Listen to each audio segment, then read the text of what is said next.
Viewers, welcome to Viewpoint on ITV. I am Caroline Okonji.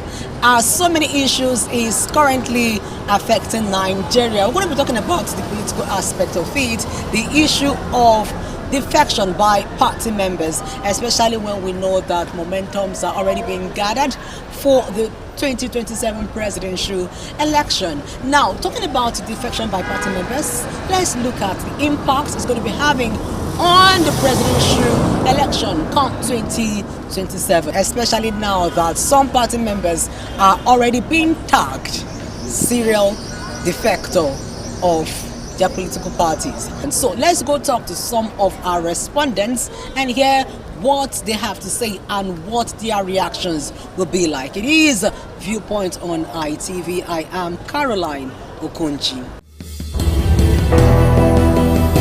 The normal thing actually is you can only defect when there is trouble in your party. But many people since have been moving even when there's no trouble anywhere, and it's like we have allowed it to flow. Especially this time that elections are coming, those who do not get nomination in one party want to move immediately to the next party where they can get nomination. I think that's what's causing it. It's not. I think it's because we really don't have strong democracy inside each political party. But with time, all this is rely on it. It's a normal thing, I think. Not normal, it's a usual thing. Take, for example, ADC. ADC was very strong, was building up. But Obi has left, they has moved to NDC. People are thinking, what happened in Labour Party with the obedience? We happen in NDC, they're all moving there. That has already affected the balance. But the problem is people are forgetting that obedience is not really as strong as it used to be. Then it was a conglomeration of very angry youths plus very angry church. Now the church have gone back to their respective churches. The youths, after they introduced the student loan, that broke that, and it can't be as it used to be. But I think that's the reason a lot of people are moving to NDC to see if that kind of revolution will take place. But unfortunately, there is no time. Election is less than 9 months. It's the voters' mindset. It will not affect because in the past 5 years, voters have actually turned from voting for parties to voting for individuals. So if we know you, even if you go to from OOP to PPO, we will follow you to PPO. That's what's happening with Obi now. People with that revolution think Obi is very popular, which is not true. They think anywhere he goes, there will be a build-up. The reason everybody is moving to NDC is because of Obi. If he comes back now to ADC, I'm sure they will come back with him. So people since have stopped voting for political parties, but voting for individuals. It doesn't matter where they go to, they will follow. I call them political marauders.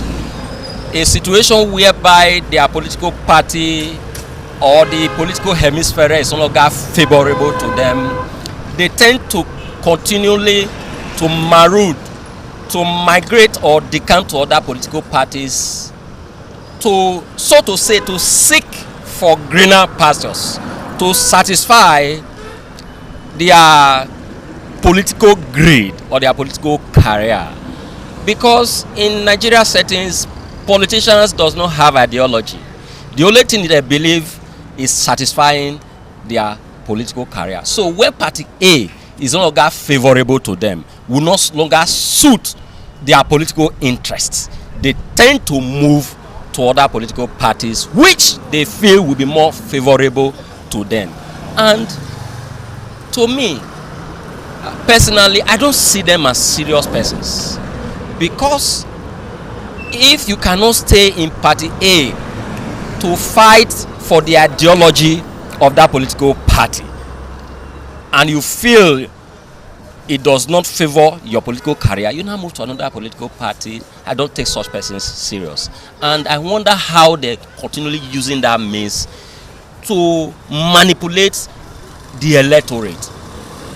They don't know, majority of our electorate don't know that these politicians are not out there to satisfy the interest or to fight for the interest of the masses. Rather, they are only there to satisfy their own interest.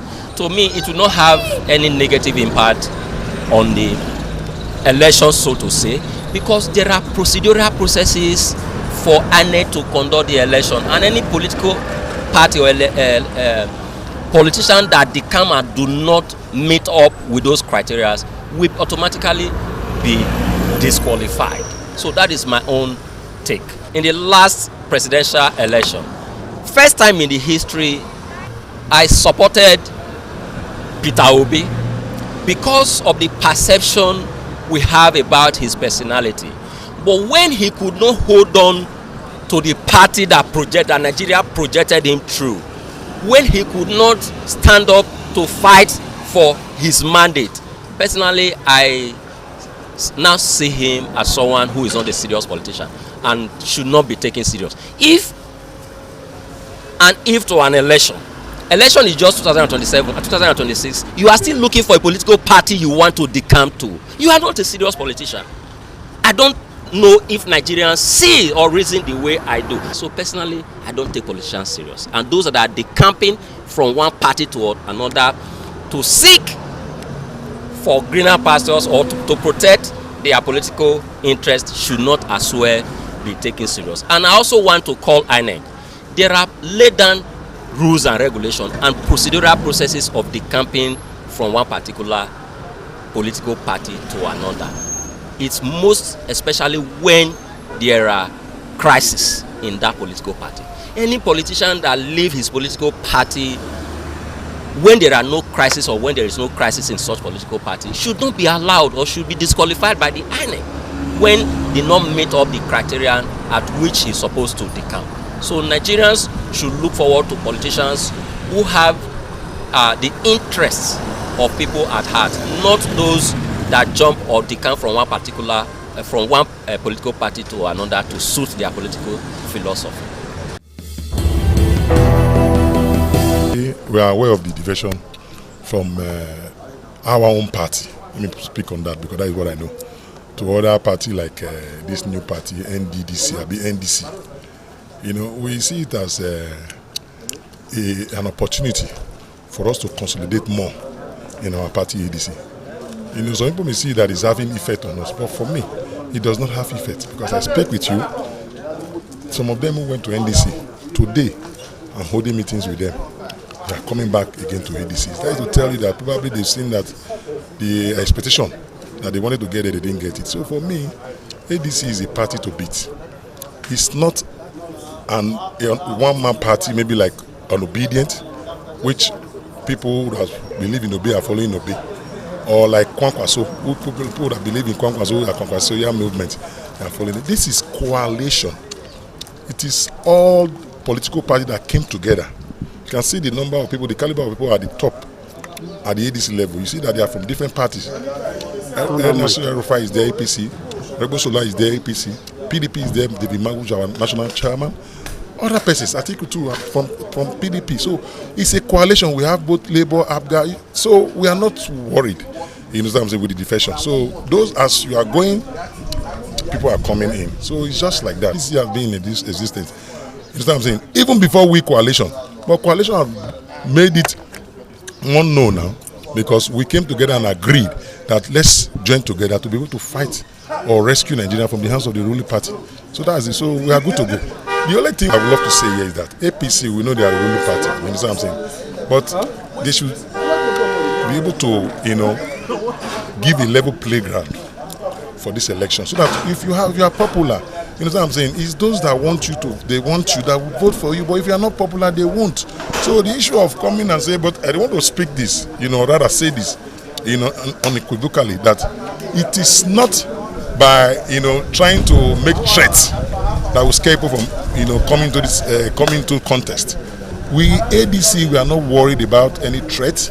We are not worried about any, you know, statement issued by the ruling party, but all we need to want to let them know that as far as this election is concerned, it is all of us that is going to this contest, and there is nobody that left his head at home. As I'm standing here, my head is with me.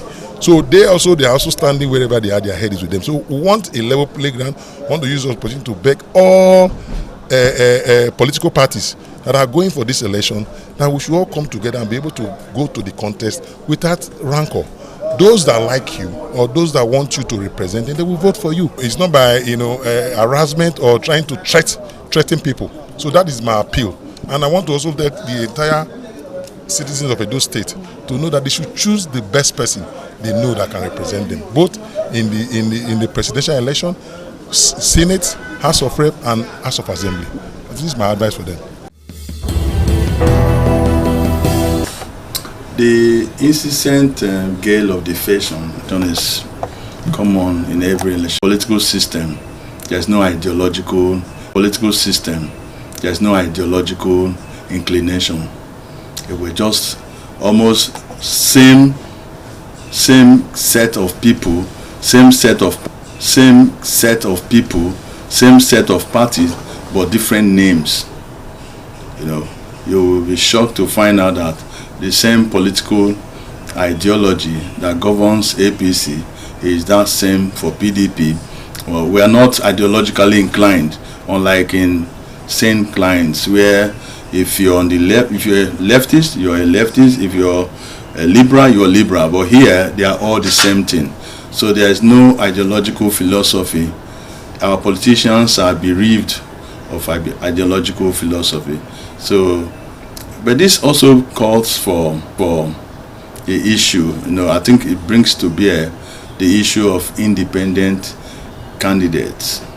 I think our electoral act or even the Constitution will see that time has come for us to have independent candidates, that you mustn't become whatever you want to be through the party system. You can contest as an independent candidate. And for some who have been termed as serial defectors, that defecting from one party to the other, it's as a result of the fact that the typical Nigerian politician is self-oriented. All what they are doing is to serve their selfish interests. So if they join party A and they feel their interest is not being protected there, they move to the next party, because there is no difference. It's just difference in name but not in philosophy. So they move to wherever they feel. Politics is a game of interest. Wherever they feel their interest is being protected, or wherever they perceive them a little threat to their interest being manifested, so they will defect to where they feel more comfortable. And basically, like I said, it's based on the fact that these people do not have political philosophy. There's no political philosophy. Ordinarily, if we have political philosophy guiding our politicians, you will go to where your philosophy is, you align with that philosophy of that person or that party. We don't just move around. So it's high time we begin to do politics of philosophy, not politics of anyhow. Anybody can join anything, because there has to be some definitions. There has to be some manifesto. We are not manifesto of what I would do for the people. Let's see your political ideology. Where do you incline to? Are you a liberal person? Are you a Democrat? What are you? What are the parties for? So that calls to question for us to really consider in the next electoral reform. The fact that we need, time has come for independent candidacy of our politicians. It shouldn't be that you must go through political system, political parties, because even when you're voting, cases are bound where they say it is the party that is contesting, not the individual. We must come to a stage where we look at capacity of the various politicians contesting, not the party. If performance, if we look at somebody, if this person can perform, not the party, because our emphasis is more on party politics. So if the party does not put you up for election, you're not contesting, and if the party dumps you, you're doomed. So, but and that in a way that robs us our right to choose. Actually, you don't need political background to feature in politics. It is your competence. Everything about politics is competence. Who can do the work? Who can deliver? Who can perform? The only thing we are going to have if we practice independent candidacy or individual candidacy, is there will be influx of people. Every Tom, Dick and Harry want to, maybe like usually in our Nigeria, let it be that it was once a presidential aspirant, so that will be in your CV. There's nothing we don't add in our CV. When you are introducing the person, once presidential, 2027 presidential aspirant. So that's a CV for us. But there's also a way, we must also fashion out a way to curtail that. But by and large, the focus of that will be on competence, on who is capable, who can deliver, not really by party. People actually moving cross-carpeting from one party to the other today. All these things are happening because of interest, because people are looking for opportunity where they can get their dreams or aspirations come to pass. It's all over. People are moving into A, from A to B, C to D, because they want to fulfill their aspiration. The most important thing is that the party that can take you to where you are going, because party is a vehicle that will take your aspiration to where you are going. That's the reason why you are seeing this movement to affect the forthcoming election, because politics is a game of numbers and it's a game of interest. And if the candidates at the end of the day, after the screening from various parties that stand with their dreams, then the people will definitely vote the candidate of their choice, which will definitely affect. Nigeria political parties are just a group of people who associate to grab power. They have no desire for anything other than just being special purpose vehicles for the purpose of getting power at any level. That is why our politicians can move few minutes to elections from party A to party B without remorse. You can imagine that politicians just jump from one party to another, still expecting their supporters to follow them to the next party, believing that they will have votes.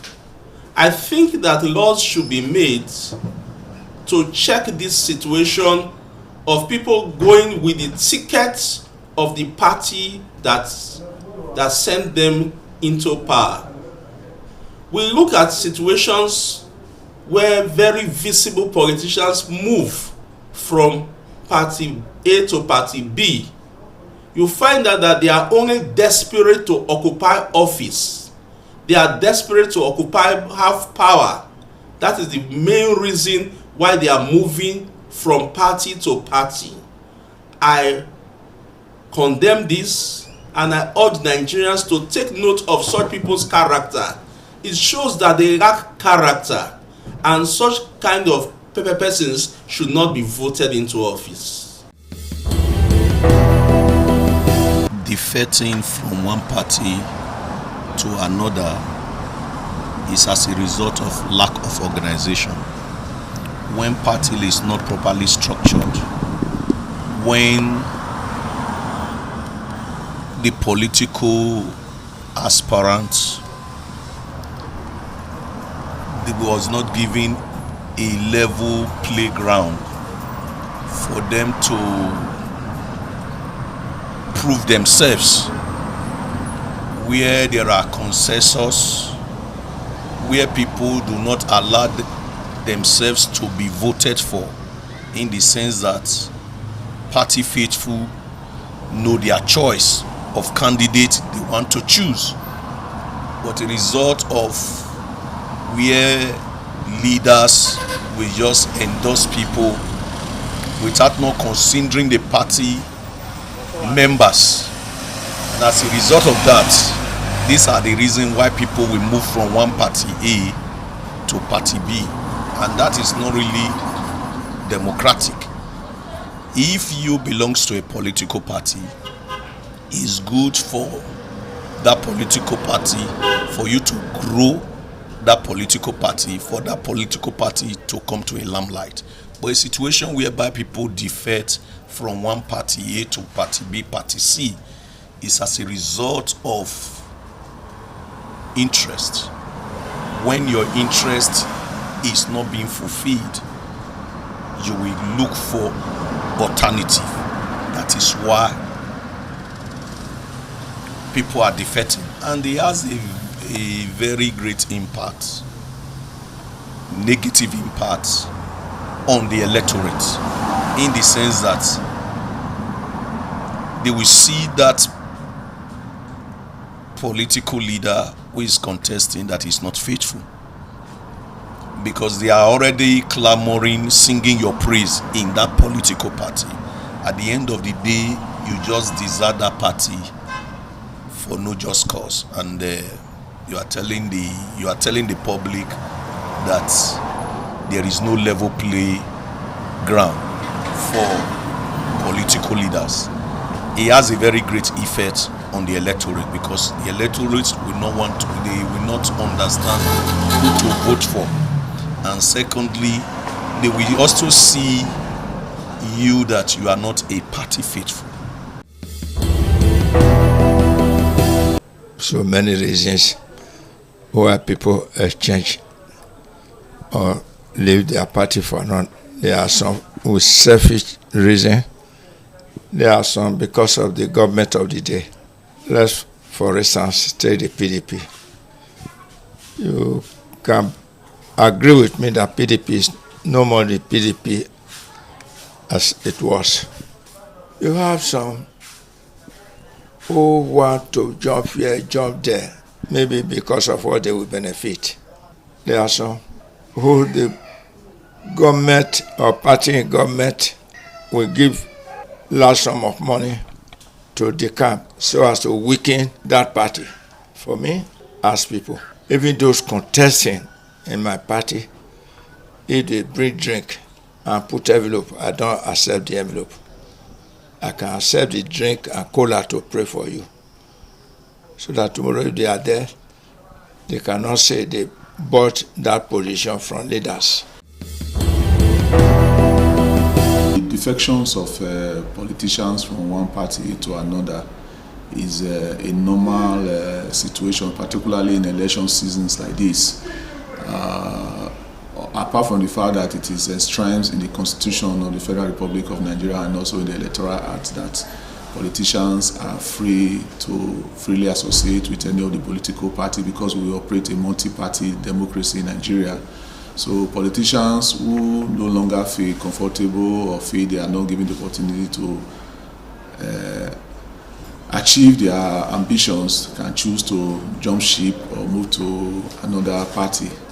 Just that in some situations we've seen politicians seeing some of these political parties as a special purpose vehicle, whereby they no longer have ideology, they don't have decorum in becoming nomadic politicians. They are known for moving from party A to party B, and once their ambition is not met, they jump from party B to party C, when they also see that the pendulum is not also swinging into their when they also see that the pendulum is not swinging into their favor, they also jump from B again to C or to D. And in that case, you begin to ask yourself, those politicians are seeking personal aggrandizement instead of having the service or the goal to serve the people as their main goal.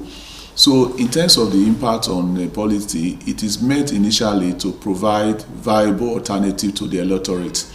But in the case of Nigeria, you've always seen majority of the politicians that we now refer to as nomadic politicians do so for their personal gain and for their personal interest, and so does not really add value to the quality of governance that we get, or to the quality of candidate that is being presented to the electorate to vote for during the general elections. What you see now, generally, particularly in the Nigerian situation, the Nigerian electorate are becoming very, very knowledgeable, very, very sensitive, in the sense that they no longer look at the political parties. Instead, they are now assessing individuals based on what they perceive is going to be their performance if they should get the position that they are aspiring for.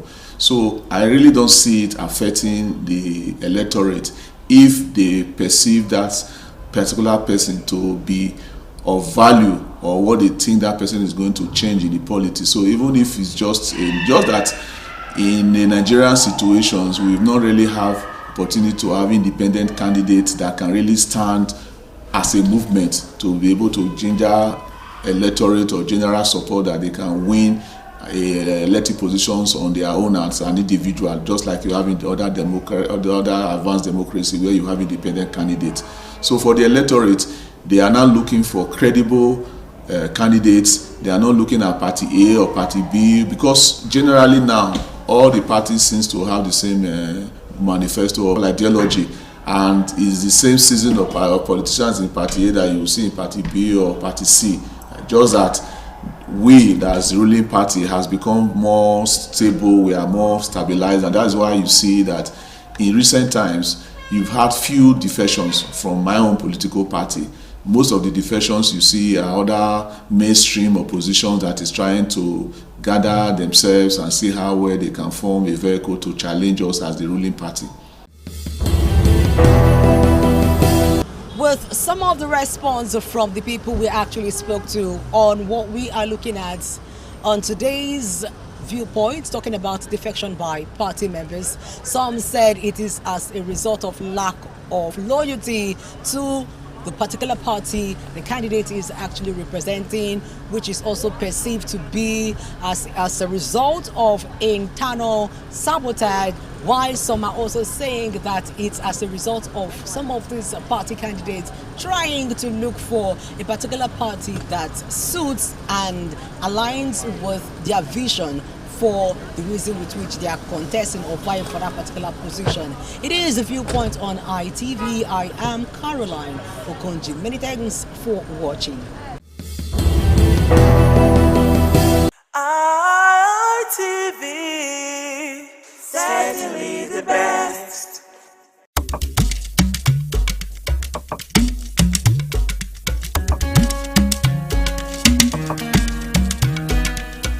What does one do with a bunch of memories?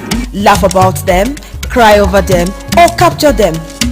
I know what I'll do with such memories. I'll showcase those memories. Yes, I will show them to the world. I will flaunt those memories. Showcase that marriage ceremony of yours. Burial ceremony? Yes, let the people know that you buried your person in a grand style. Thanksgiving, ordination, baby dedication, housewarming party, and lots more on your entertainment program, Memories, on independent television. Every Sunday, remember, for your event to be considered thick and classic, then it has to be on Memories. Memories.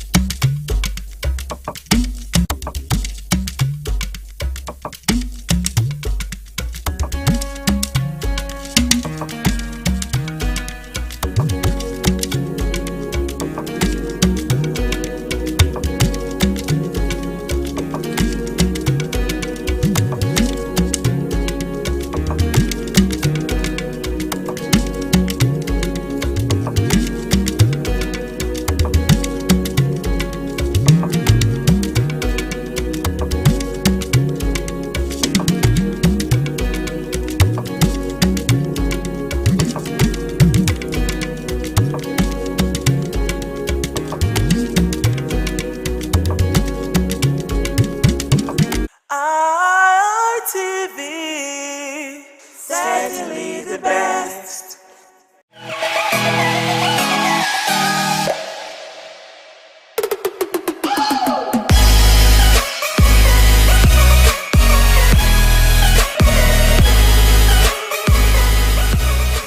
All right, distinguished ladies and gentlemen, it's another beautiful episode of your favorite rendezvous for guys on television, and I'm talking about the Guys Hangout Show on independent television, reaching you live from Benin City, Edo State, Southside Nigeria, West Side Africa.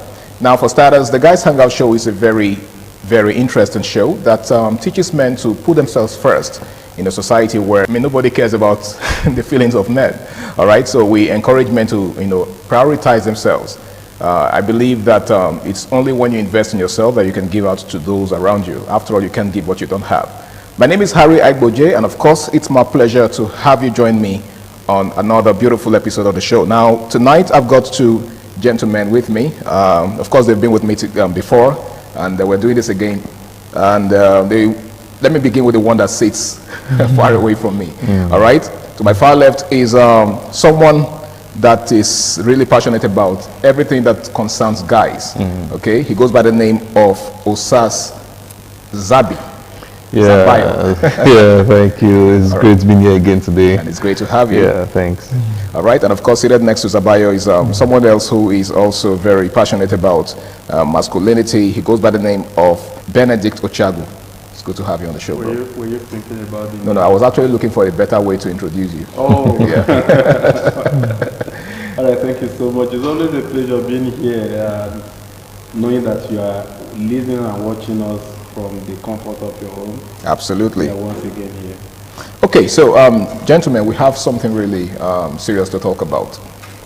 It's one of those very controversial subjects, and of course, you know that we live in a controversial era where certain things tend to offend certain people.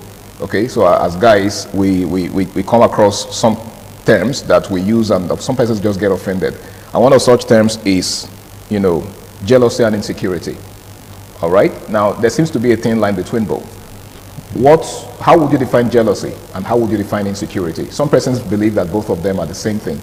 Now, what's your take? How do you see both words? Do you think, you know, they are the same, or do you think one is good and the other one is bad? So let me just hear your thoughts on that. Let me begin with you, Zabi. Yeah. Okay. Like you said, actually, there's really a thin line between both of them.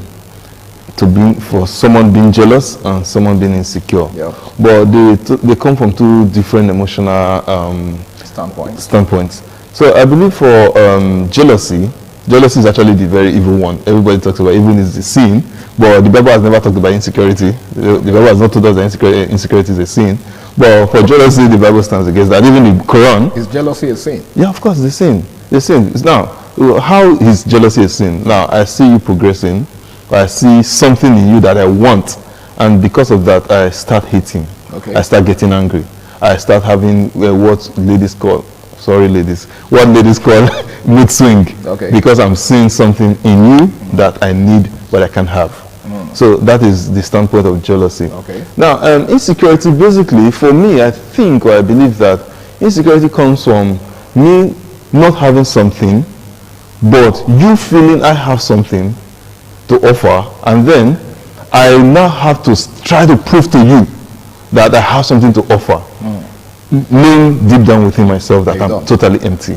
So at that moment, I become very insecure. So,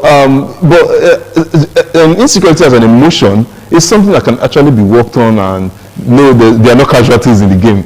But for jealousy, then you might record casualties. Oh, really? You might record casualties. But for insecurities, you might not record casualties. It's just that maybe you can learn on yourself, maybe balance up where you're lacking and all that.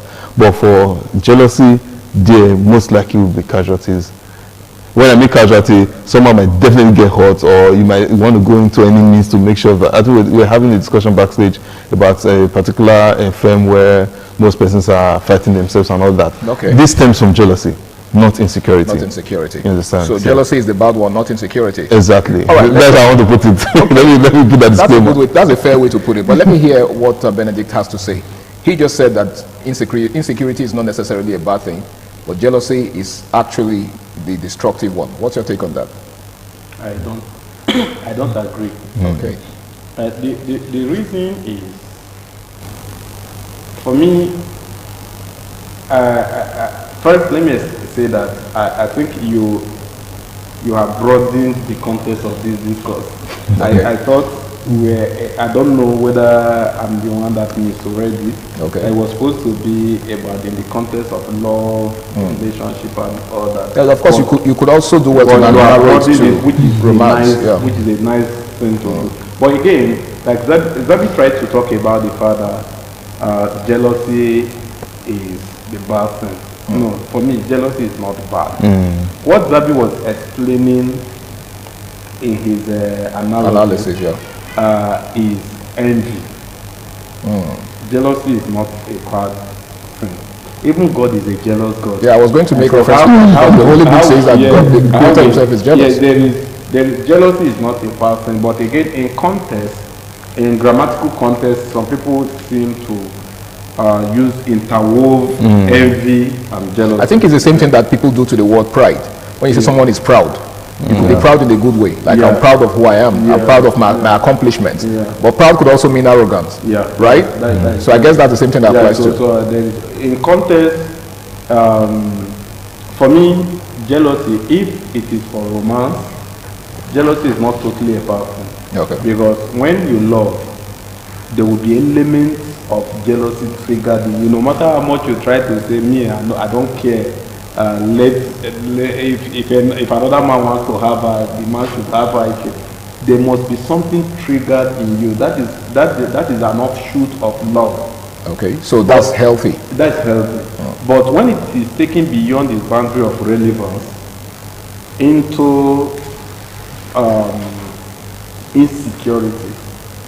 insecurity, like he was trying to say, tends to be something, to be a function of an inner defect, and so we cannot excuse it. And what inner defect are we talking about? Could it be inner defect of emptiness, like he talked about emptiness and low self-esteem. And when it comes to men, when it comes to low self-esteem for men and emptiness, we must stay and address it, because we cannot allow men to be empty. We cannot allow men to be bereaved of ideas.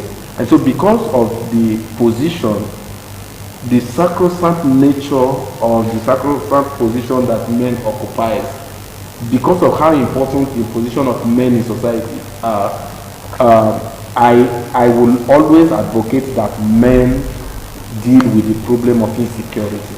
Because what brings witchcraft sometimes is insecurity. It may seem to be an innocent word, but if it is unbridled, it can lead to a whole lot of other things. Like Zabi was trying to say that it can be managed, which is the correct thing. Every man has an element of insecurity in him. You can't pretend about that. But if you have also the ability to manage it and put it under control, means that you have something beyond the insecurity itself. It means there's an element in you that is more powerful than insecurity. But if you are stuck with insecurity alone, that's a big problem. Right? So that is what we are trying to say, that love comes with a portion of jealousy. But insecurity with men, especially when it comes to do with a general workplace, can lead to so many things. For me, I want to say that instead of being insecure, work on yourself. Grow. When you grow, you will now find out that the next person is not your problem. That your problem was actually lack of growth. If Zabi is trying to do certain things, the reason why I will be feeling insecure when Zabi comes around to do his thing is that there is no value currency that I can also bring that will make me relevant around Zabi. So you feel threatened by his presence? I feel threatened by what he's doing. But if I have value currency, and then he's shining his shine, and I'm shining my own shine, then that self-esteem narrative will be, gradually to erode, and will become better, will become partners and not just competitors. All right. So can I quickly let me strike on a part, because I believe that's where most of us want to really miss it. We believe that anything that has God in it is good. When the Bible says God is a jealous God, that doesn't make jealousy good. Because what happens to the people, if you now read it completely, what happens to the people that defect? The Bible tells you what happened to them, right? So that shows you that jealousy is bad. Because God now being a jealous God means that if you now give what is due him to somebody else, there's a repercussion. Which something happens. So the problem is with the repercussion. There is always a repercussion. There is always something. So that's what I'm talking about. There's always casualties. So just God being a jealous God, there's always casualties. Well, Christians are not casualties. I think I quite agree. You're not getting sometimes just in language, lexical content. Sometimes the Bible was interpreted from the Hebrew and Greek. Sometimes the right word may not even be jealousy. You see. You understand? But we are not here for Bible study. All right, in case you're just joining us, it is the Guys Hangout Show on independent television, and the topic for tonight is jealousy versus insecurity. Now, you just said, Zabi, that wherever there's jealousy, there is likely going to be casualties, right? Yeah. Okay, now I would like to ask you this. What would you rather have? A woman who's not jealous, a woman who doesn't quite care what you do with other women, or one who raises an eyebrow the moment she suspects that you're entertaining the advances of another woman? Okay. So, so I think we're bringing to the context of relationship right now. So, but for relationship, I would always want to look at marriage, not dating. Okay. Because dating, anything can happen, anything goes. Nothing is cast. Nothing is cast. So I can just see your Esther and I'm done with you. I'm done with this relationship. You understand? Okay. But in marriages, there's nothing like I'm done with it. You're there. You're stuck here forever. You understand? So when it now comes to jealousy, then and insecurity in marriages, I believe that this majorly comes with the percentages are more from the feminine side than the male side. But whenever it comes from the male side, it's always very disastrous. Okay. That's where you see issues like wife beating and all that. But I believe that is actually unnecessary because before settling down with somebody, it depends on what you saw with the person. Now, if you saw, if for example, when you were dating, what attracted you to the person is what will attract everybody. Now, so I believe that's why most of the times guys are advised to go for ladies that have inner beauty. When we say inner beauty, actually, we don't even talk about beauty inside. We're just talking about some particular traits, some particular values and traits. Women who are less physically attractive. No, not that actually. Not that actually. I think I tried to play safe here.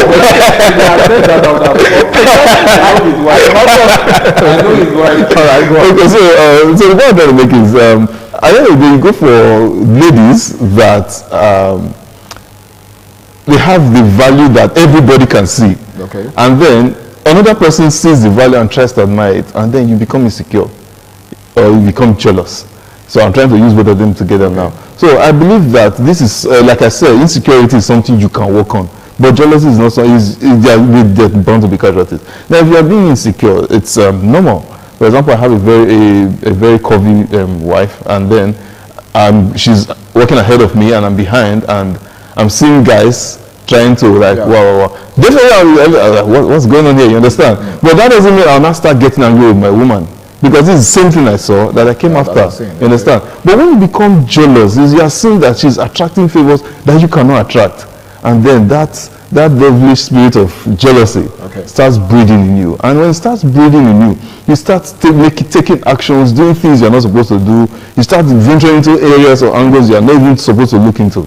But for insecurity, it's bound to be there, definitely bound to be there, because you're saying that, what's going on here, you understand that kind of thing. But jealousy, it's like I keep saying, is the actually bad one. And I believe we try as much as possible to just kill it or don't even venture towards there. But for insecurity, it's normal.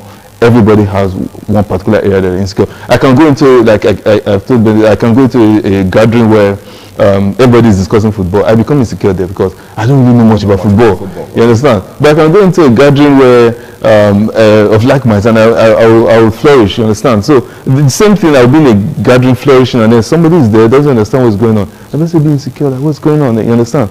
So it's normal. So just to be clear, you're saying that there is nothing good about jealousy. There is nothing. Jealousy can't be healthy in any way. Never. I still stand that there's nothing. It doesn't breed anything good. Benedict, let me get your thought on this. What are the subtle ways, right? The very infinitesimal ways that people exhibit traits of jealousy, not just in relationships, but in interpersonal dealings. Well, the thing is, I'm trying, because there is a whole lot, but sometimes when I'm on air like this, I also try to keep a lot so that somebody will not go and begin to pinch on innocency of another person and say, this was what I heard on air. This was what, you understand? Because somebody, what I may say here may be just an innocent expression from another person. And then because you heard it here, you just begin to say, okay, it means the way this person begin to mirror somebody else's life against it. That is the word. So I'm always very careful in making general examples. I just like to establish an open-ended kind of thing, and then you make out of it whatever you will. So So, but again, I think not being excited about somebody's success to the point where you want to do something to stop the person's success.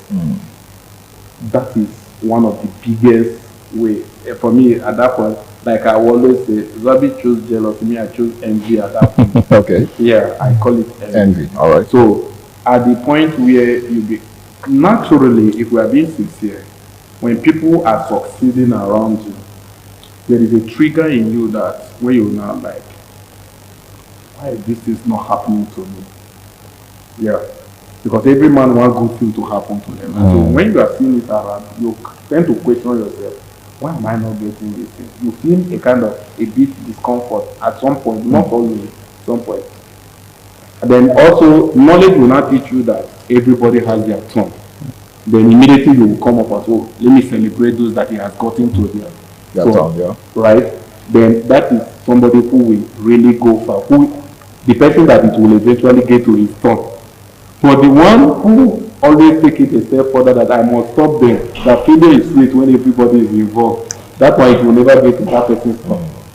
So, that is, I would like to restrict it there. I don't want to expand the analysis so that people will not begin to mirror people, like I said earlier, people's innocent expressions as, you know, a kind of trait of jealousy or envy, whatever language you put. All right, thank you very much, Benedict. Now, Zabi, let's take a look at the role of social media in all of this. We are in an era of, in fact, we're in the digital era, and much of what happens in our day-to-day lives, you know, is made manifest on social media. So what influence do you think social media has on people and the way they express themselves vis-a-vis jealousy and the insecurity? Yeah, so I think in 2019 we had a discussion like this on radio, and I made reference to a point because I'm an added user of LinkedIn. And then you go on LinkedIn, you see somebody posting BSc at 18, MSc at 20, PhD at 25, and then you're looking at yourself like, where did I miss it? You understand? So this is for persons you don't know. But for your circle, you're seeing progress. You're seeing these guys aiming, achieving this, achieving that. It's smashing goals. Smashing goals. So I think I'm going to use myself as an experience and then as an example, and then I just break it down with the experience. Now, instead of going to jealousy, like, I'm supposed to be having this, I'm supposed to be getting this, I think what I personally do, I study the process of how they get there. So back then when I was working with a firm, I met top thinkers and big thinkers, and I started seeing how they're making progress. And would I say it's jealousy? No, definitely not jealousy, because I started going through the background to see how they made it and how they got it. Started doing my research, started going through their processes, the certifications they've done, the trainings they've gone through and all that. And I started taking myself through those trainings and the certifications. So I think that's what draws the thin line between jealousy and then realization, like, I want to be like this person now. Most person will think, oh, you're jealous in the person you want to, but no, I know there's a process.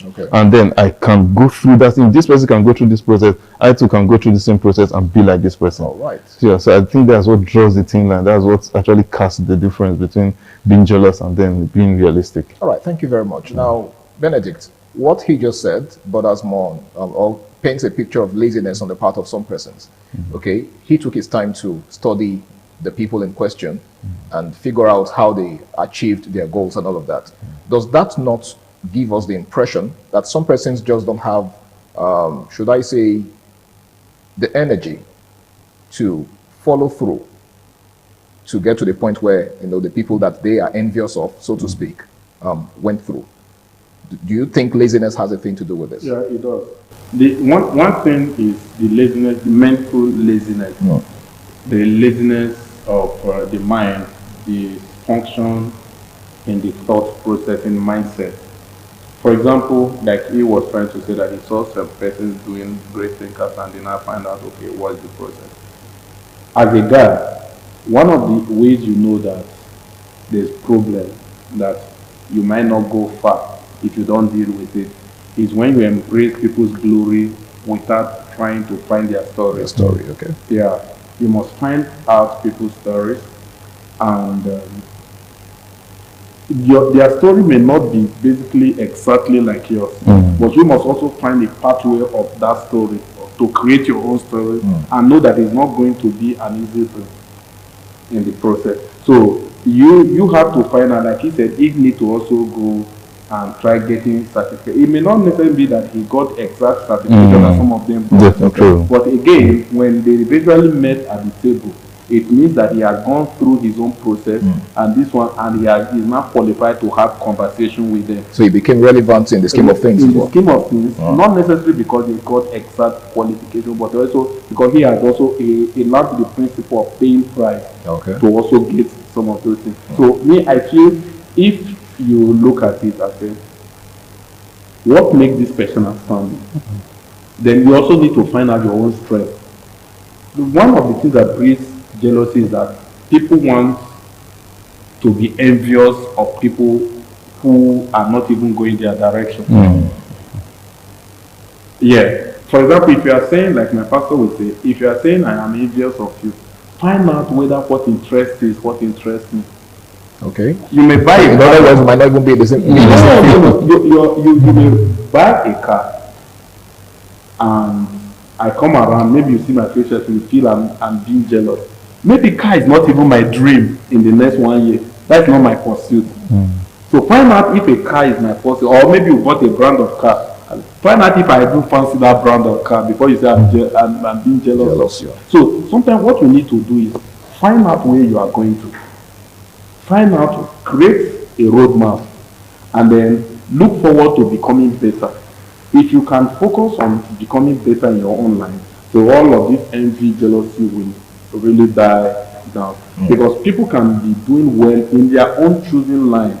That may not be your life.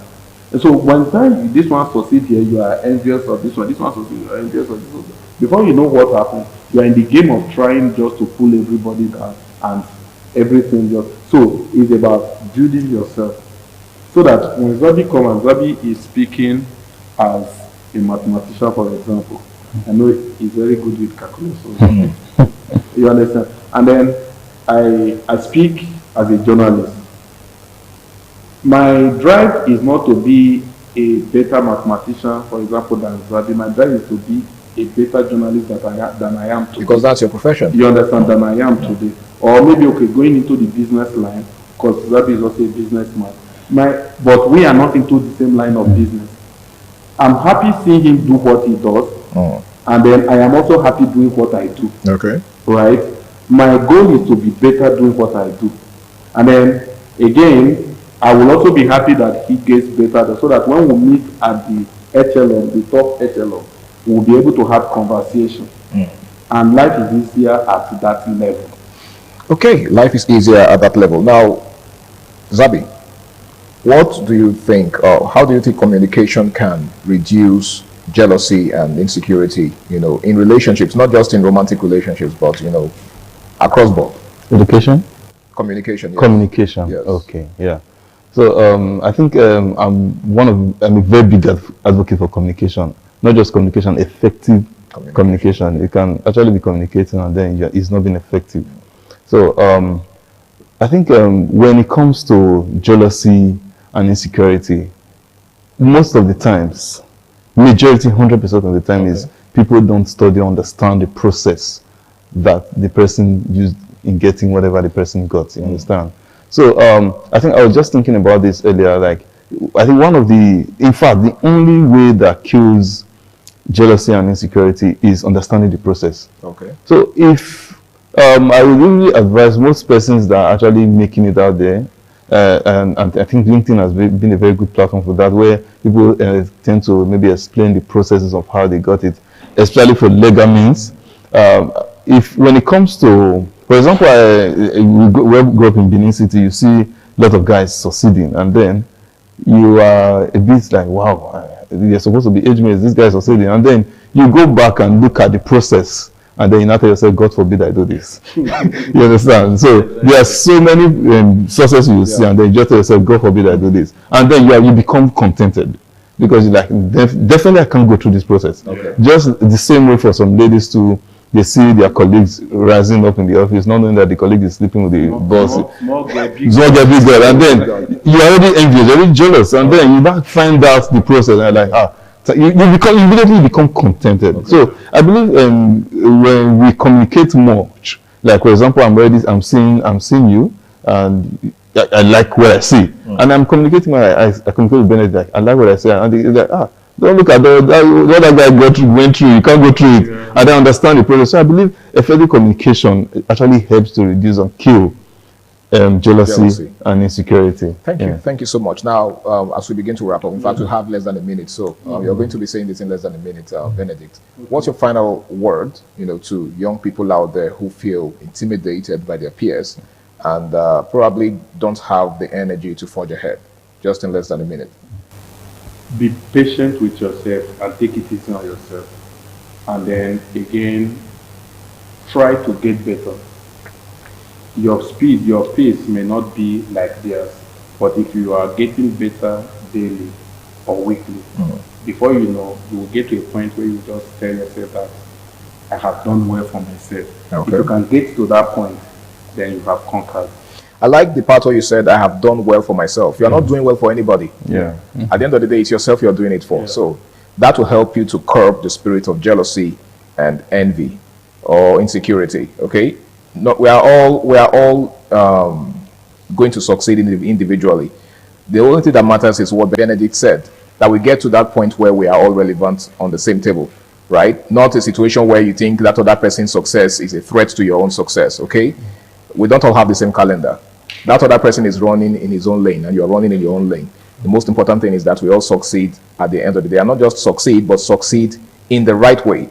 Well, I want to say a very big thank you to my guests, Zabi Osas and of course Benedict Ochagu, for doing me the honor of being on the show with me tonight. And I hope that the next time I call on you, you would oblige me. Sure. All right, thank you so much. My name is Harry Aigboje, and until I come your way again, same time, same station next week, ensure that you do the right thing always, okay? Do not dabble into anything that you will regret in the future. Of course, if you look around you, there are lots of young people that are doing crazy things just to succeed. You don't want to look back, in the next, say, 10 years and begin to ask yourself why you took the route that you took. Do the right thing, stay out of trouble, and bye for now. Good night.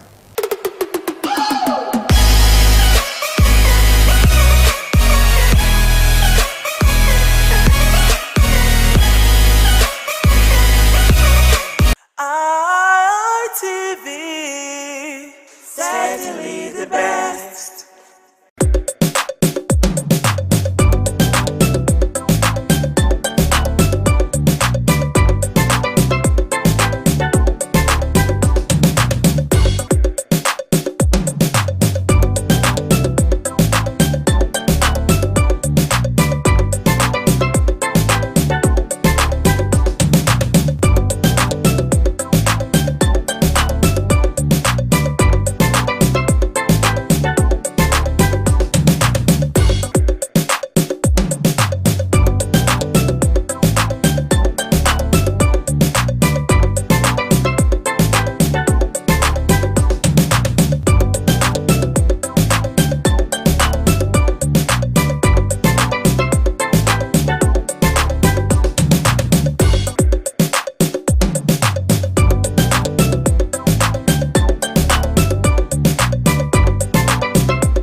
ITV, certainly the best.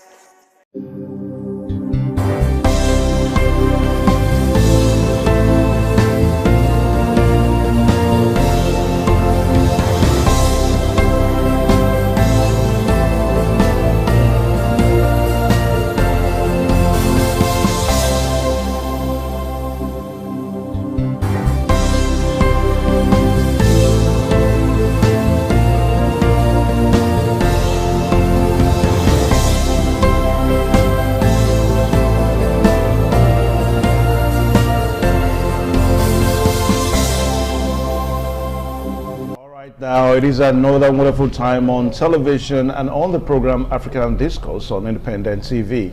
My name is Evan Sudoku. You're welcome to the show. Well, last week we looked at the African Summit in Nairobi, that's in Kenya, and of course we saw all that happened. So we're going to be taking our discussion, from that today. So it's going to be a kind of a stretch from what happened last week and so that we can actually understand the nitty-gritty of it all. Well, we understand that recently there has been a call for Africa to be represented at the United Nations Security Summit. So that's going to be the major issue that we're going to be talking about today on the program African Discourse. As a matter of fact, Emmanuel Macron, that's the French president, has made a call for that, and it is not the first time that we are hearing that. Now, the very big question we're going to be answering to that now is how will that reform the United Nations Security Council? Well, let's just quickly look at recent happenings on the continent of Africa. Some of the key stories across Africa as it stands now is that there's Ebola outbreak in the Democratic Republic of Congo, whereby we understand that it has spread to Uganda, and regional pushback against economic exploitation is also an issue that is happening in Africa as it stands now. Now, the issue of Ebola is something that has assumed an international, international awareness, so to say, because the World Health Organization has declared emergency in the case in the DRC as it relates to Ebola. Now, you move away from that, we also look at the issue that has to do with Lassa fever. We understand that there seems to be the outbreak of Lassa fever in some parts of Nigeria, whereby the Federal Ministry of Health has warned that Nigerians should be aware of Lassa fever. Then also, we also talk about the economic reformation agenda as spearheaded by the President Ahmed Tinubu. And of course, that was also a major talking point at the last African Summit. They call it the Forward Summit in Nairobi recently in the continent. All right, so let's move away from that now so that we look at the issue of the day, where we're going to be looking at the call for African continent to be represented at the United Nations Security Council.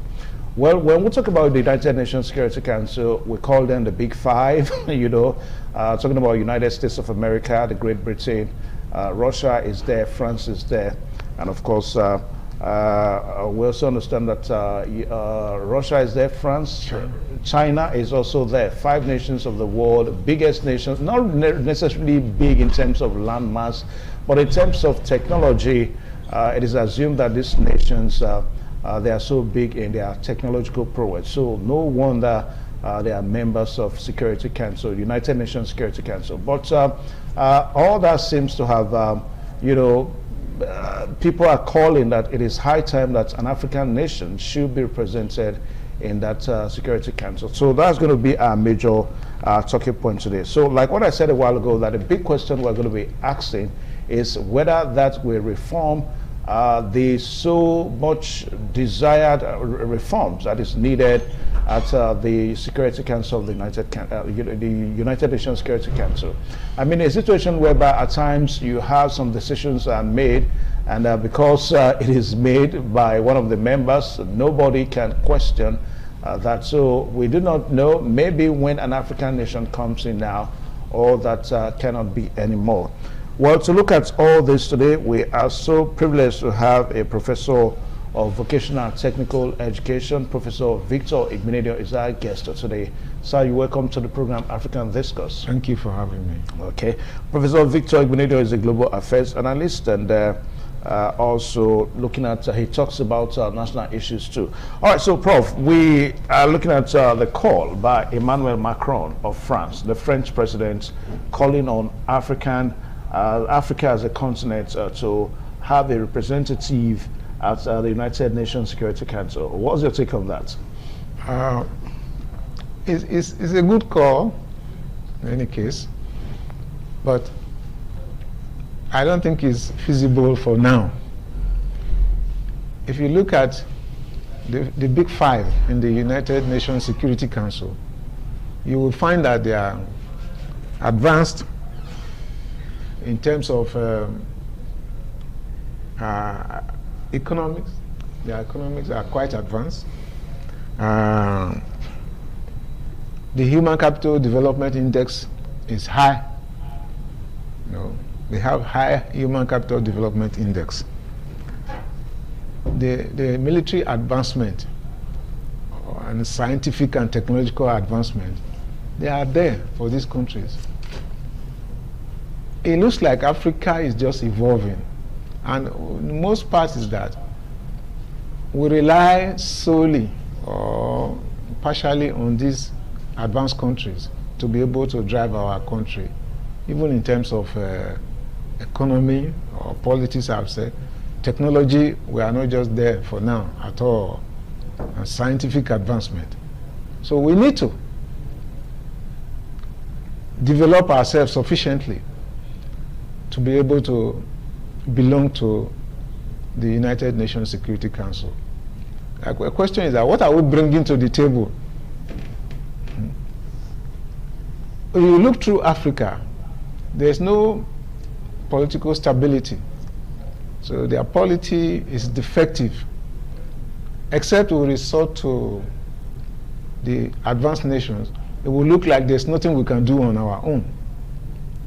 So having to go there and begin to rub shoulders with them, it's not, to me, it's not going to work. It's not going to work. They are not going to have to baby any person. You know, that you will now be shoulder to shoulder with them. On what basis? That's my question. On what basis? Macron is just playing politics, trying to massage our ego. Say, oh, we have arrived, something, join us. When you get there, even if they put you there, there's nothing you can say. They will veto whatever you want to say. So you won't even get there in the first place. So what this portends for Africa is that we have to seriously develop ourselves. You know, we must look inward to develop ourselves to the extent that we have to add values to what we have, that we sell to this country. You see, when we export raw materials without adding any value. And that should changes us a whole lot. So we are going to have to look deeply inward and develop ourselves. Okay, now a while ago you said that for you are looking at it that no African nation is ripe enough, because you are kind of looking at it from the point of view that we don't have the political stability. But if you look at some of these nations, take for example China, United States of America, Russia, then of course you even have France. Well, one really cannot say that they don't have political stability, but I think it is more of technological stability than political stability. Don't you think so? No, all true. Do you know that the political stability affects technological, scientific and technological stability development? It does. Do you see overthrow in France? Or they have a seamless transition. They have been established. Their governments are established, and when they want to do a change of government, it's seamless. There may be some whimper here and there like that of Trump, but it goes on. Here, most of the transition, they are fraudulent. We are here, not only in Nigeria. No. So if you don't get those basic things right, you want to elect a new government, it's all fraudulent. It's in Africa you see somebody perpetuating himself in the office for how many years? 40-something years, 50 years. The president will be bereft of ideas that can develop the country. So, and they are just waiting for some of them to die. And there's nothing the citizens can do about it. These ones affect the development. You have young people in advanced countries that are taking over government, and they are doing pretty well. You know, you are still a young man. I cannot call myself that I'm very young because the way I think previously, the way I do things, they are different now. Okay. So a young person will bring a fresh idea to governance. We cannot continue like that. I look at Paul Biya. The other day before Mugabe died, he was falling on the road and all those things. And so many of them are there like that. Yeah, but it is not as if it is only in Africa that we have old presidents. I mean, America has an old president. Even Joe Biden that handed over to, the Trump. President Trump. They were old. He was also an old man. But they have a system that is well established. That transition will take its course without much interference. All right, viewers out there, in case if you just joined us, the program is African Discourse on Independent Television, and some of the visuals that you are also seeing has to do with the summits that we are looking at. We're talking about the last African summit in Nairobi in Kenya, whereby it was a 3 days summit, and of course the French President Emmanuel Macron made a call for the need for an African nation to have membership at the United Nations Security Council. And we've said that 5 members are members of the United Nations Security Council. So Emmanuel Macron is looking at it that how come Africa does not have a representation?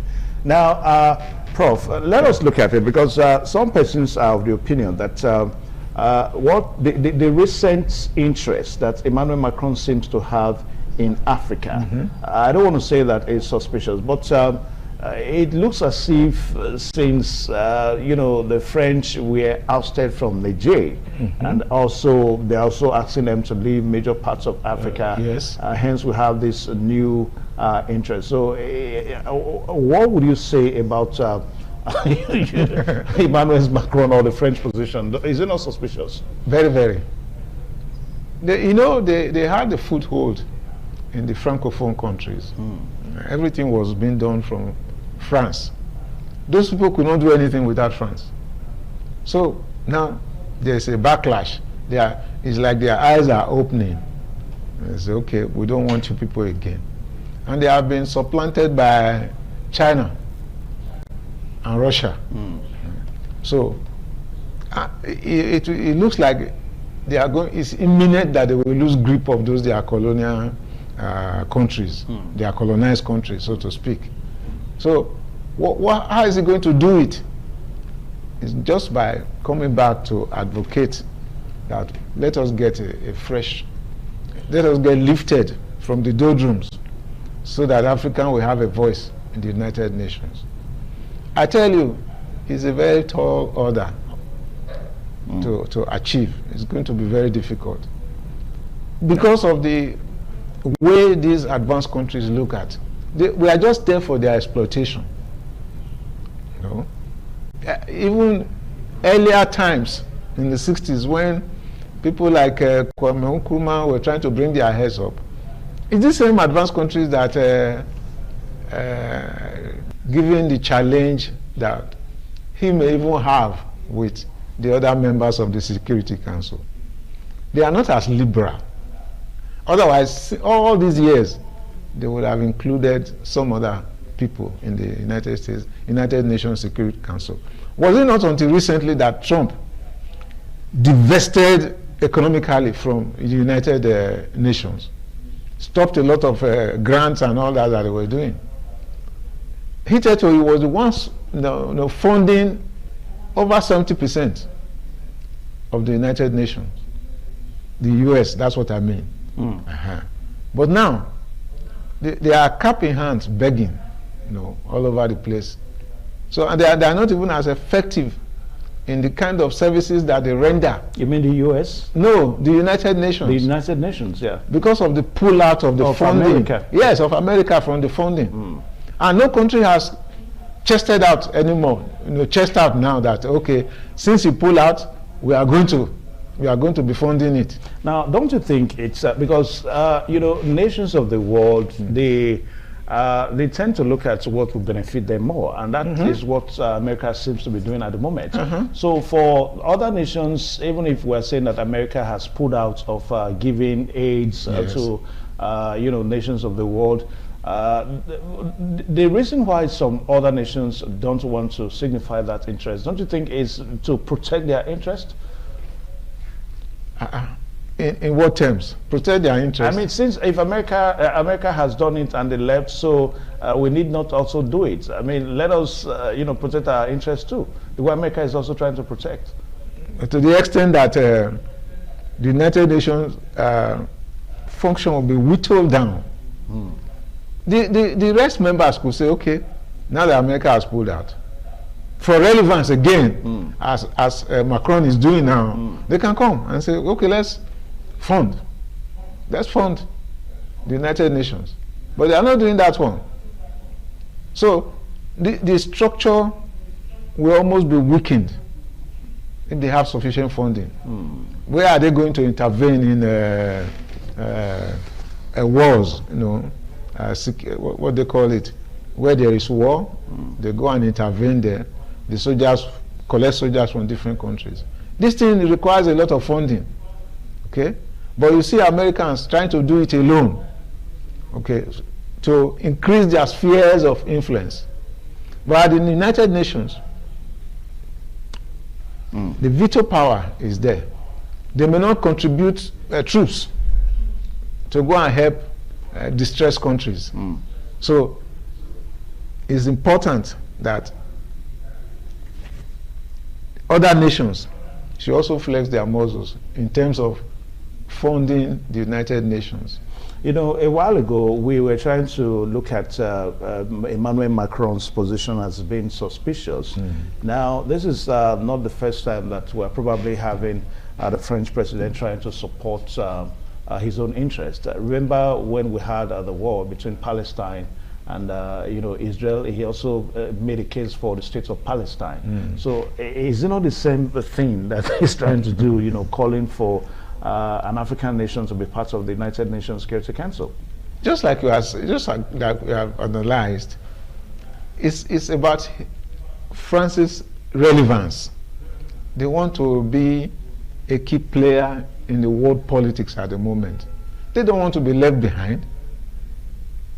We refer to United States as a policeman of the world.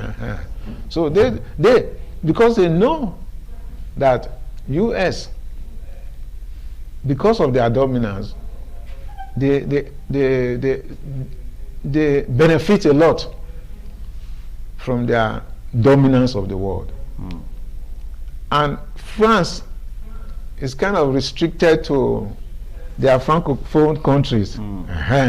So they want to branch out and see how they can woo other African countries so that they can also benefit from their resources, so to speak. Now, Emmanuel Macron also talked about Africa's population, and he said that a continent that has over 1.4 billion people, I mean, with that population alone, it is enough for us to have a representation at the Security Council. Is that, I think that what would you say about that? Well, population is a heavy resource.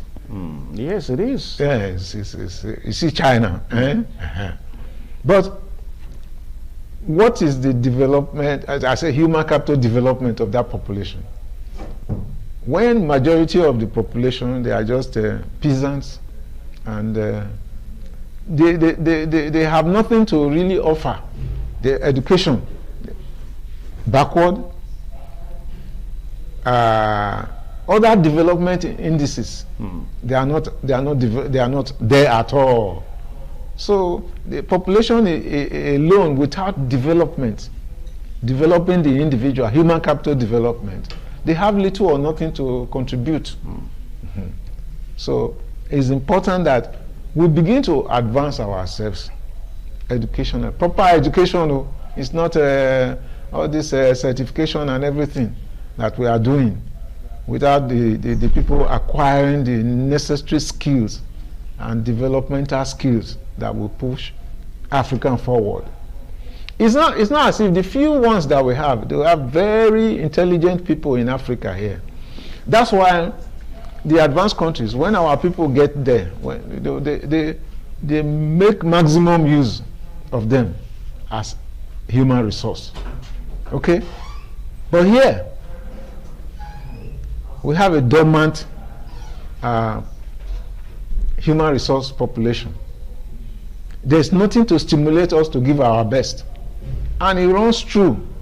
Why is it that once our people now live here, they make sure that they don't go back. They don't come back to Africa. They maximize their use there. They use their intelligence and everything that we have. So, and that is what is lacking. You see, our doctors, our other people, technologists, they are moving out in droves. In droves. You know, they are moving out in droves. They are not able to be utilized here because of what is corruption. Yeah. You don't pay them well, the living condition is poor. But when they get there, they feel better and they repatriate their money back home. So that's the basic issues. If we get our education right, and that depends on the leadership. The leadership says, okay, I have to change this country. Let my people get the right education. Liberalize a lot of things. Why is the West more advanced than the South? I mean, the North. It was because of the liberalization of education by Awolowo. People now embraced education. People who couldn't go to school before, they went to school. The same thing Ali did here. People were already frustrated. They said, Ali, the women said, Ali said, we will make they go school. They started producing, and they went to colleges of education. Went to teachers' college, and they made advancements in their career.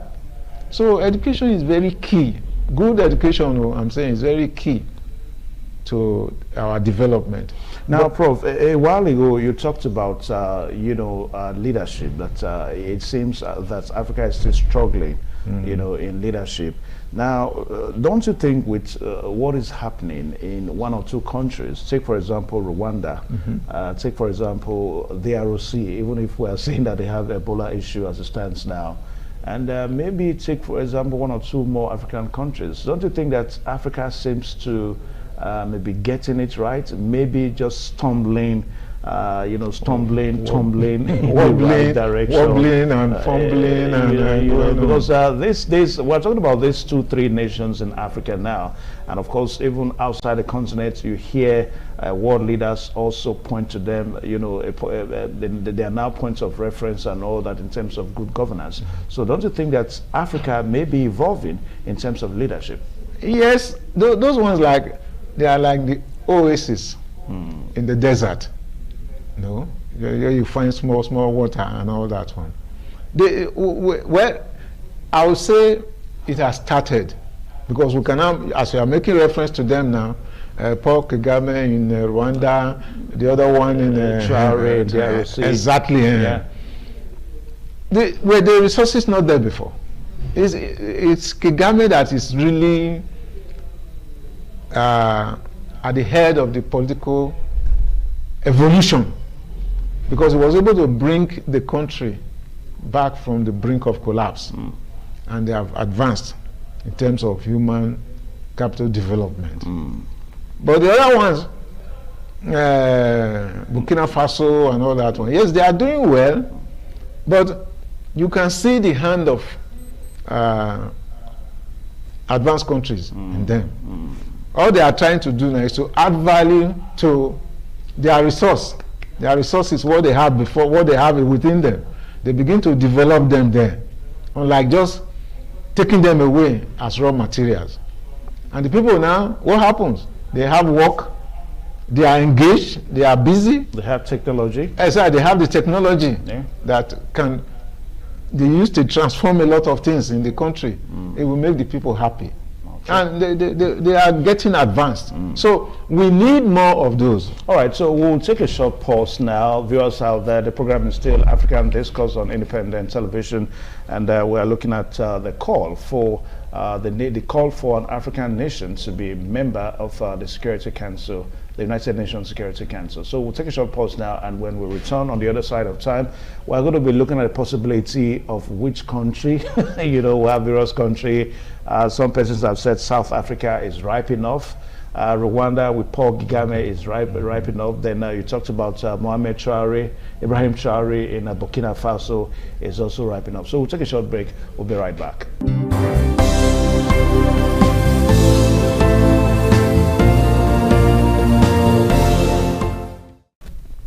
All right, thank you one more time. The program's still on your television, Independent TV. Yes, we are still looking at the need for an African nation to be a member of the Security Council, and we are saying that Emmanuel Macron is so much in the forefront of that. And the reason why he's saying that is that he argues that the current the current council does not reflect modern geopolitics. What it means is that in a situation whereby you have a continent that has over 1.4 billion people, then of course it shows that we also have representation at the Security Council. Now we still have our guest with us here, Professor Victor Igbenedion. Now, Prof, we were trying to look at, we're trying to look at some nations in the continent. We talked about South Africa, and well, South Africa with the recent happenings now, xenophobic attacks and all that.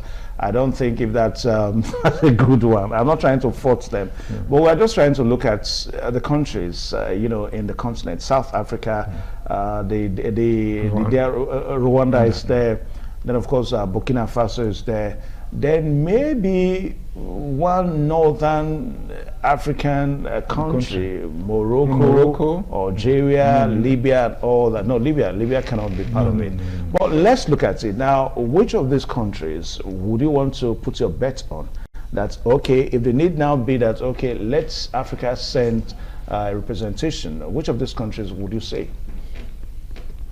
I can take a bet on Rwanda. On Rwanda? Yes. Rwanda? Because where they are coming from, they look like they have a focus on development of their country. They had a very bad experience with the Civil War. Civil War, yeah. And the other country. So, but they have come out smoldering. They came out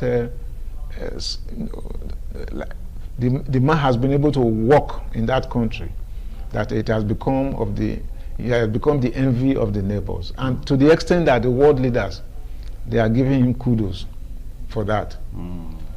So you see, sometimes green horse, they can do a lot of things before their powers are whittled down or their ideas are whittled down.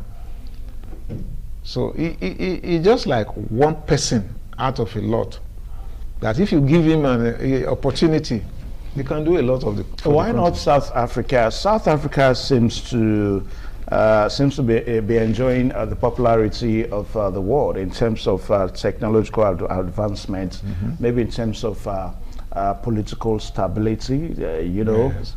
Except recently that we have issues that have to do with xenophobic, issues and all that, and it has been said that it has been politically motivated. So South Africa seems to be a country to reckon with, on the continent.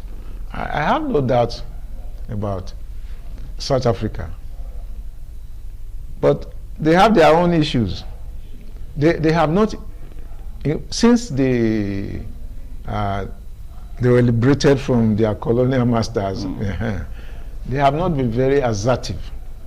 They were supposed to use that podium to elevate themselves to the world, because they have all the advancement. But their choice of leadership has not been very good. How exactly do you mean? I mean, South Africa, it's only the country that is a member of the BRICS in Africa. Other nations are only partnering with the BRICS. Nigeria is only partnering with BRICS, but South Africa is a member of the BRICS. I mean, that alone seems to be one major. I mean, the BRICS somehow may be as good as the United States Nations Security Council. Yeah. Do you know the interest of Britain in South Africa?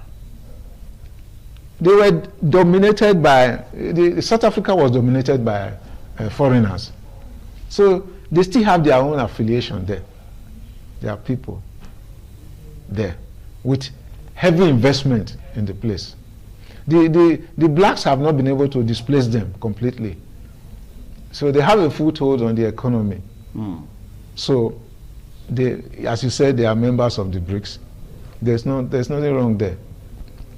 But I tell you, you said the xenophobic issue is somehow political. Yeah, well, that seems to put a snag on South Africa. Yes, apart from that one, you will see them, their leaders, having issues of corruption here and there. But even in Rwanda you talked about, remember Paul Kagame has also been fingered in human rights issues. I mean, yes, so there's nobody that is completely free, but you have to have your own preference. I see somebody with a foresight. If South Africa was able to come out with the help of other nations in Africa, Nigeria, from apartheid. But after that, I've not seen them, I've not been able to determine their trajectory of progress so that we can look up to them as a country that is almost like an Eldorado, considering where they are coming from. You know? But Kagame is indigenous. Yes, he prosecuted a war, but he has been able to transform the country with his wisdom and initiative to the extent that he's being reckoned with. Even Cyril Ramaphosa is also indigenous. I mean, he's a black president, yes, and we've also seen some of the moves that he has made. I mean, trying to return major resources back to back to South Africa, as against when we had the white supremacists in South Africa and all that. So all that are indigenous moves. Yes, they are indigenous, but with the advancement that they were open to, I'm saying that they have not accelerated their progress. The way it ought to be. Yes, that's my grasp with them. Because they have been so somehow exposed, and they could have leveraged on that exposure to advance to the extent that Africa will reckon with them so forcefully. No, but that is not, it's nowhere to be seen. Okay. What about Nigeria? I will not completely write off Nigeria. Okay, so you see. So, but how do we get a leader, a good leader, to lead us aright? That is the problem of Nigeria, leadership. Because the leadership process is compromised at every stage. So for you to get the best is very difficult. And because of the money bags, Nigerian politics is dominated by money. Okay? The few ones who are maybe very resourceful and intelligent, they don't have that kind of money to be able to come out and make the difference. So if you bring out these people, say, okay, I will bring out Nigeria, go and function in the United Nations Security Council. You know, our appetite is already inundated with stealing, with corruption, with greed. Greed. So everybody will ask, what is in it for me? Nobody is ready to make any sacrifice. In spite of their stupendous wealth. We were talking about a while ago, look at the rate of borrowing. Borrowing. And we were promised that if first subsidy is removed, we can have some respite. Have we received any respite now? In spite of the humongous amount of money that is coming from the first subsidy, you give it to the governors, you say you give this one, we don't say anything. Now, Prof, as we commence our descent now, the fear is that at the end of the day, we understand that France cannot really just decide alone, even if it's a member of the Security Council. Yes. Such a decision has to be reached by a two-thirds majority. Exactly. And we know that other members they may not allow that and all that. But let us look at it. If at the end of the day, the need is now that, okay, let them bring a country to be represent them at the Security Council. Now, we've talked about Rwanda. Rwanda may have some form of political stability. But in terms of technological advancement, because the truth of the fact is that for you to be look at the 5 members. I mean, they are the most technological advanced nations of the world. So Rwanda cannot stand South Africa. So that's what we're saying. Yes, in terms of technological development, advancement, South Africa so you see that at the end of the day, advantage. At the end of the day, it will still have to be South Africa. Yes, I agree. To a very large extent, because of the foundation that they have there. But was one of the president not mad with corruption and all those things before? Even Cyril, we saw the one that has to do with church gate something, you know, the farm gates allegation and all that. Maybe we don't leave it at the level of allegation. But, you know, for somebody to evolve in South Africa to become a leader, the person must have a very sound mind, a very bright horizon, the way he thinks. Because so for him, he wants it to be an investment, you know, based relationship. So how can the continent get that quickly? Well, they can get there. I also saw it to investment. Yes. How they can work together. Let it be more of investment rather than always going cap in hand and begging. I think that will work if he's able to pound it out in the way that the people, the Africans, will see that we are now partners. We'll be able to benefit from this relationship. Now, what do you think the continent needs to do for, because investors want to come to Africa to invest, but it's almost, it's because, one, sometimes it has to do with economic stability. Look at Sahel now. They were there for a long time until the military had to come. And maybe security issue? Yes, very serious security issues. Nigeria, now it's difficult for people to come and say, I want to invest. And political stability, so to speak. So we need to look at all these things together before people can say they want to come and invest. You bring your money here today, tomorrow they say they have changed government and they don't have nothing to do with you. So political stability is very important. Because these investors, they don't play with their money. So you have capital flight. If they see, they sense a lot of things before they happen. We living here, we don't even know what is happening. But they sense all these things. They have their economic analysts and everything. If the country is sinking, before you know, they have taken off. They go. So, all right, so Prof, we want to say thank you so much. We'll leave the discussion here this afternoon, and we've been talking about the call for Africa as a continent to be represented at the United Nations Security Council, and we've said that as it stands now, no African country is part of that, strong house of the world. That's what some analysts call it, and all that. So Emmanuel Macron of France has, made a call at the last summit in Nairobi in Kenya, whereby he said that Africa has what it takes. If you talk about population, I mean a continent that has over 1.4 billion people, then of course we have what it takes. Then he also talked about the need for the relationship to change now. I mean, the dynamics to change, the narrative to change. Instead of Africa always having AIDS-based relationship with the outer world, it has to be change to investment-based relationship. So maybe as Africans, the leaders in Africa, when they begin to look at all this, maybe the narrative will change, and Just as what Prof said, that Rwanda, he's saying that Rwanda, for him, he will pick Rwanda to be a member of the Security Council, even if he has said that Nigeria is not, right for that now. All right, so I want to say a very big thank you. Thank you very much. Macron has sold a dummy.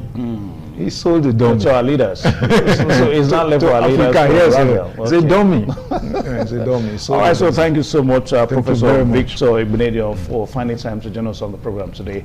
Until same time and next week, my name is Evan Sudokogie. Good afternoon.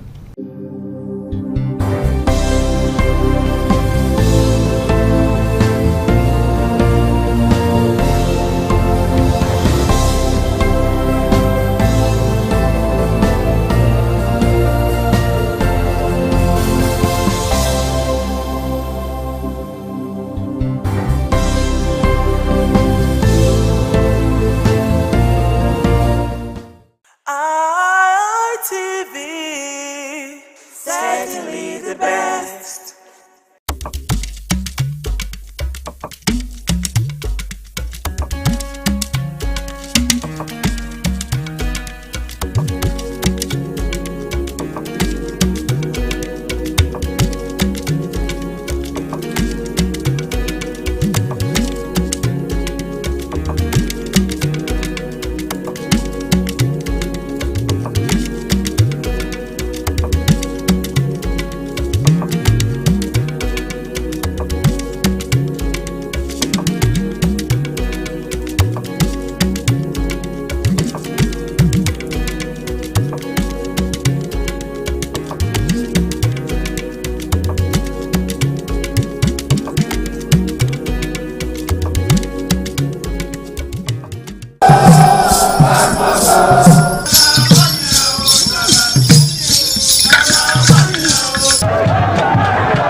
The Ugewe is the final ceremony of the series of festivals. It is one of peace and lightheartedness, following the more solemn of the ritual year.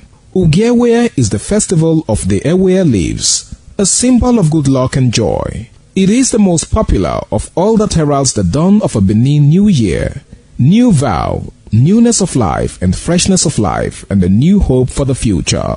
In the evening, the Ewe leaves are presented to the Oba of Benin in grand style in a colorful ceremony.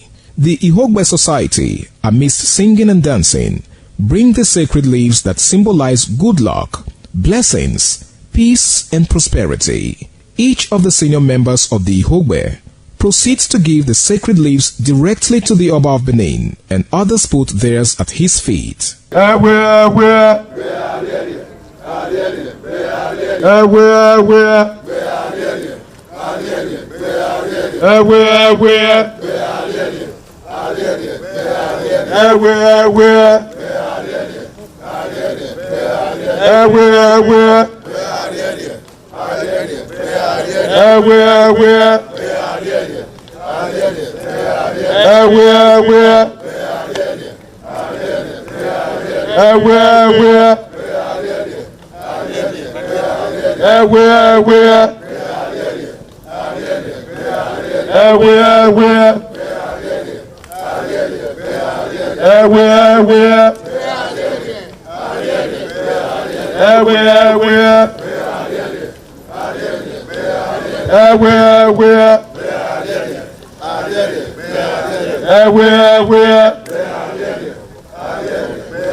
Ọbala tó pé Osanore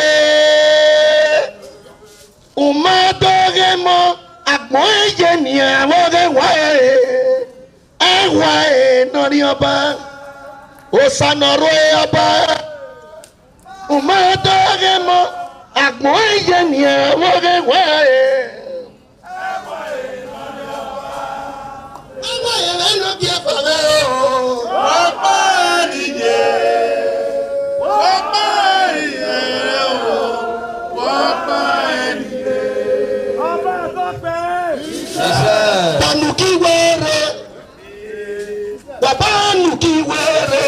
Abuki Sivioke o. Abuki Sivioke ko. Anyere na yoki. Ebi na ya yoku osa ya yewe. Eke no ku yede ko okumaka. Aba yano. Bahu ma yo.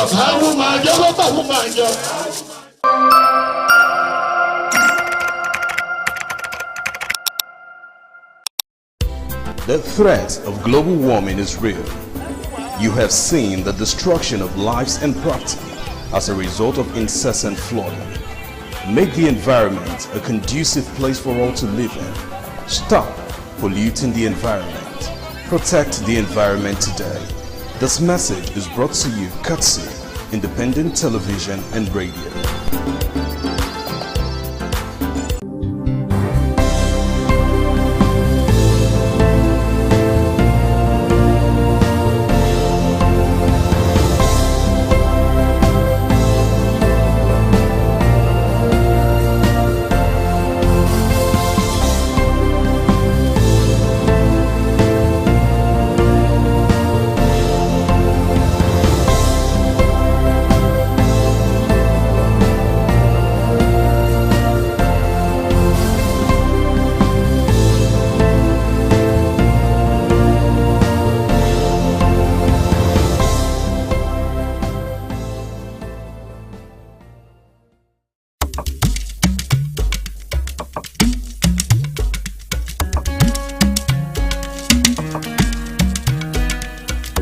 What does one do with a bunch of memories? Laugh about them, cry over them, or capture them? I know what I'll do with such memories. I'll showcase those memories. Yes, I will show them to the world. I will flaunt those memories. Showcase that marriage ceremony of yours. Burial ceremony? Yes, let the people know that you buried your person in a grand style. Thanksgiving, ordination, baby dedication, housewarming party, and lots more on your entertainment program, Memories, on Independent Television. Every Sunday, remember, for your event to be considered thick and classic, then it has to be on Memories. Memories.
ITV.